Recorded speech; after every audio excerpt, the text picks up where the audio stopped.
בשידור חי, 1996, שנה אזרחית חדשה. אז אמרת בקלות, אבל מיד הוספת, אני מתכוון להוביל. אבל ממה שאנחנו לומדים היום בסקר, קודם כל בעצם הייתי צריך לומר לך ערב טוב. תראה, בעניין רעידות אדמה, אז הידע המדעי מבחינת הסיבות וכך הלאה הוא מועט. זאת אומרת, אנחנו נמצאים עכשיו רק בהתחלת הדרך, וזה ייקח, אינני יודע, לעומת החלל למשל, אם נשווה. ודאי הזדהית עם הרבה דברים שהוא כתב. והנה הוא כתב לפני שנה, לא אחרי רצח רבין. לפני שנה הוא כתב את הדברים הבאים. כל כך רציתי להאמין פעם לביבי. שזה, נאמר, מבחינה של מרחקים, ניקח את ארצות הברית, מניו יורק עד לפלורידה בסך הכל, כן, או אפילו קצת פחות, מבחינת המרחק הכללי, אז אין בעיה של מים. מתוך נקודת מוצא של המצב הקיים, יכולה להביא לפתרון בשלבים שעליו חולם לדברי בני בגין, גם לדבריך בספרים שאתה כתבת, תוכנית השלבים לחיסולה של מדינת ישראל. קודם כל הייתי דופק את המרצים. זאת אומרת, מתחיל לבדוק מתי הם באים, כמה זמן הם מקדישים לשיעור, שלא גונבים רבע שעה מההתחלה, רבע שעה מהסוף, ובשבוע הבא הם לא יכולים, ושנוסעים באמצע הסמסטרים לחוץ לארץ, כל הדברים האלה גמרנו.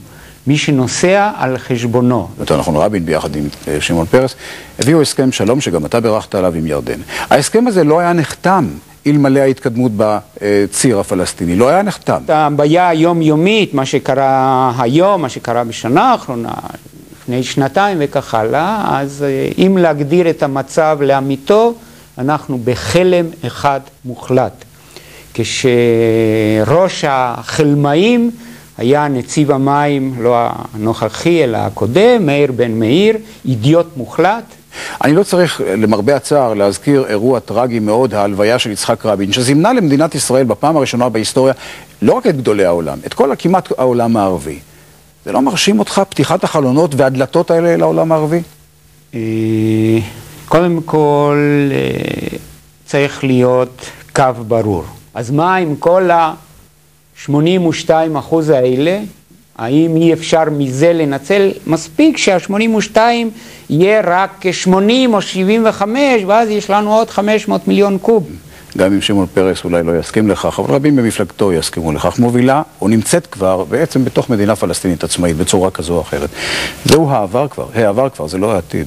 איך אתה מתמודד עם זה? אם הכנס הוא כל כך חשוב שהוא חייב לנסוע על חשבון החל"ת שלו.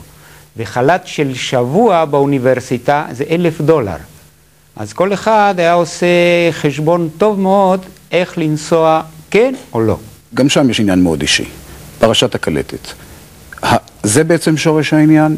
לא לעשות כלום או לעשות הרבה שטויות כמו בקיבוץ שלי להמשיך לבזבז מים, ועל יד זה עם בריכות הדגים על יד זה שאפשר היה לייבש אותם לפני שנתיים, לפני 3, לפני 5 שנים. היום אפשר להגיד די לייבש אותם, זה עוד 5 סנטימטר לכנרת, ואני יכול לתת לך עוד 10 דוגמאות איך שאפשר להוסיף עוד סנטימטר ועוד סנטימטר. אבל קיבלת חינוך אמריקאי בתקופה ארוכה, כמה זה השפיע עליך?